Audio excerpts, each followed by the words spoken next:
Hi நண்பர்களே, இன்றைக்கி பார்த்தீங்கன்னா சண்டே. இன்றைக்கி நம்ம வீட்டில் நான்வெஜ் எதுவும் எடுக்கலை. ஏன்னு பார்த்தீங்கன்னா நம்ம ஊர் கோயில் நோம்பி சாட்டியிருக்காங்க. நோம்பி முடிகிற வரைக்கும் எதுவும் செய்ய முடியாது. அதனால் காலையிலைக்கு தோசையும் தக்காளி சட்னி தான் செய்ய போகிறோம். என்னோடய ஸ்டைலில் எப்படி தக்காளி சட்னி செய்யலான்னு பார்க்கலாம் வாங்க. அதுக்கு வந்து 3 பெரிய சைஸ் தக்காளி, 2 பெரிய சைஸ் வெங்காயம், ஒரு 4 பல் பூண்டு, ஒரு கைப்பிடி தேங்காய் வாங்க கட் பண்ணிட்டு வந்துடலாம்.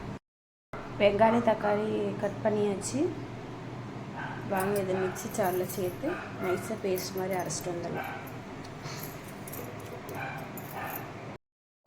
வெங்காயம், தக்காளி,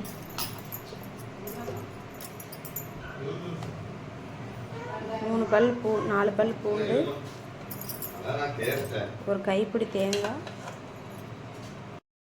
இதில் இப்போ வந்து நம்ம வீட்டில் அரைச்ச மிளகாத்தூள் 1 ஸ்பூனு, வரமிளகாத்தூள் 1/2 ஸ்பூனு, மஞ்சள்தூள் 1/4 ஸ்பூன் சேர்த்துருக்கோம். வாங்க இதை நைஸாக பேஸ்ட் மாதிரி அரைச்சிட்டு வந்துடலாம். கொஞ்சமாக கல் உப்பு போட்டுக்கலாம்.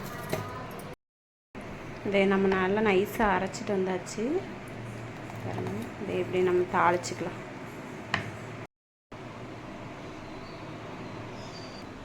இப்போ அடுப்பு பற்ற வச்சு கடாய் அடுப்பில் வச்சாச்சு. கொஞ்சமாக எண்ணெய் ஊற்றிக்கலாம்.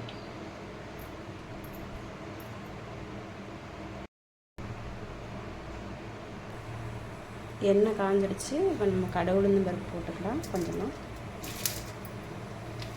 கடை உளுந்து பருப்பு பொரிஞ்சிருச்சு. கொஞ்சமாக கருவேப்பிலை போட்டுக்கலாம். அடுப்பை சிம்மில் வச்சுட்டு நம்ம அரைச்சதை ஊற்றிக்கலாம். அது கூட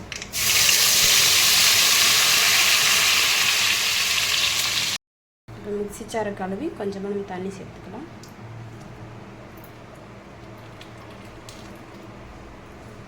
இந்த அளவுக்கு சேர்த்துருக்கேன். உங்களுக்கு எந்த அளவுக்கு வேணுமோ அந்த அளவுக்கு நீங்கள் சேர்த்துக்கோங்க. இப்போ நீங்கள் கலந்து விட்டுட்டு உப்பு பத்தலைன்னா உப்பு சேர்த்துக்கோங்க. கொஞ்சமாக உப்பு சேர்க்குறேன். இதை இப்போ நல்லா மூடி வச்சுக்கலாம். ஒரு 10 நிமிஷம் கொதிக்கட்டும். அதுக்கப்புறம் பார்க்கலாம்.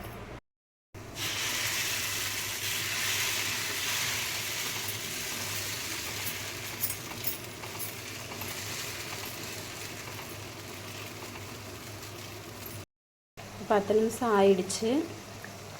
நம்ம குழம்பு நல்லா ரெடி ஆயிடுச்சு. இப்போ கொஞ்சமாக கொத்தமல்லி தழை தூவி இறக்கிக்கலாம். என்னோடய ஸ்டைலில் தக்காளி சட்னி ரெடி.